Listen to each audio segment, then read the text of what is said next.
Autrefois, vous étiez ténèbres, et maintenant, vous êtes lumière dans le Seigneur. Marchez comme des enfants de lumière. Éphésiens 5:8. N'êtes-vous pas charnel, ne marchez-vous pas selon l'homme?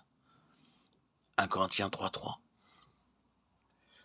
Le chrétien charnel dit une chose et en fait une autre. Sa conduite n'est pas conforme à son témoignage. Il vit comme ceux qui ne font pas profession d'être chrétiens et n'a aucune puissance pour gagner des âmes à Christ.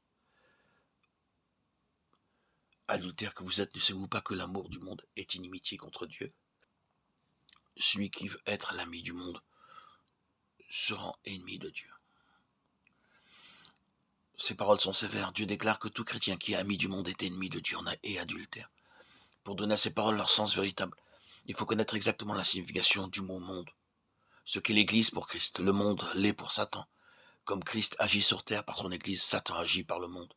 Le monde, c'est la vie et la société humaine sans Dieu. Quels doivent être les rapports du chrétien avec le monde? Tout d'abord, quel rapport le chrétien a-t-il avec Jésus? Christ et le chrétien sont un, leur union est si absolue que le Saint-Esprit compare leur relation à celle qui existe entre deux époux. Il est naturel, dès lors que Dieu ait déclaré que l'attachement au monde équivaut à un adultère spirituel, partager les plaisirs du monde, s'associer à ses œuvres, accorder sa vie à ses principes, mettre à exécution son programme, font du chrétien le complice de Satan. N'aimez point le monde, ni les choses qui sont dans le monde.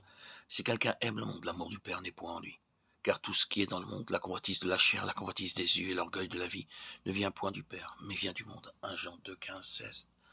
Le monde, c'est tout ce qui ne vient pas du Père, ce qui n'est pas digne de la vie du Christ dans les cieux n'est pas digne de la vie du chrétien sur la terre. Le monde, c'est aussi la convoitise de la chair, la convoitise des yeux et l'orgueil de la vie. Il se manifeste dans notre habillement, dans notre toilette, dans nos conversations, dans nos distractions, dans nos lectures, dans nos amitiés, par nos désirs et par nos actions. La convoitise de la chair, c'est tout ce qui flatte la chair, toute concession faite à la mode, tout désir d'accumuler des biens proviennent de la convoitise des yeux.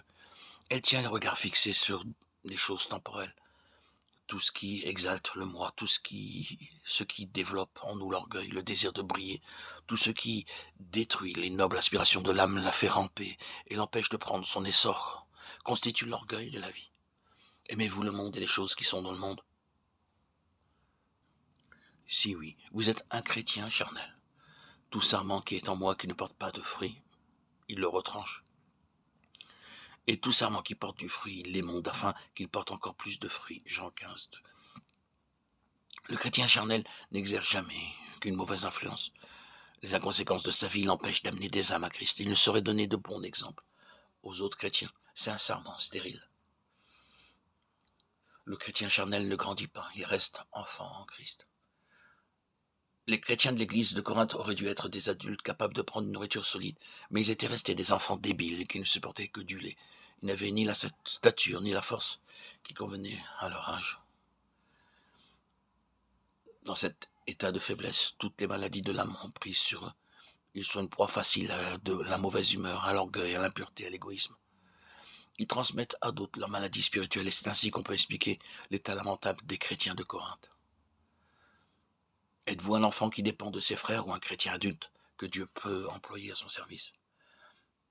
Pour moi, frère, ce n'est pas comme à des hommes spirituels que j'ai pu vous parler, mais comme à des hommes charnels, comme à des enfants en Christ. Je vous ai donné du lait, non de la nourriture solide, car vous ne pouviez pas la supporter, vous ne pouvez pas même à présent, parce que vous êtes encore charnel. 1 Corinthiens 3, 1, 2. Êtes-vous, oui ou non, un chrétien charnel? Vous êtes-vous reconnu dans ce portrait? Êtes-vous lassé par le combat, humilié par la défaite, affligé de vos progrès insuffisants, attristé par la stérilité de votre vie, convaincu de votre infidélité, peiné par votre vie hypocrite, votre amour du monde? Si oui, il y a de l'espoir pour vous.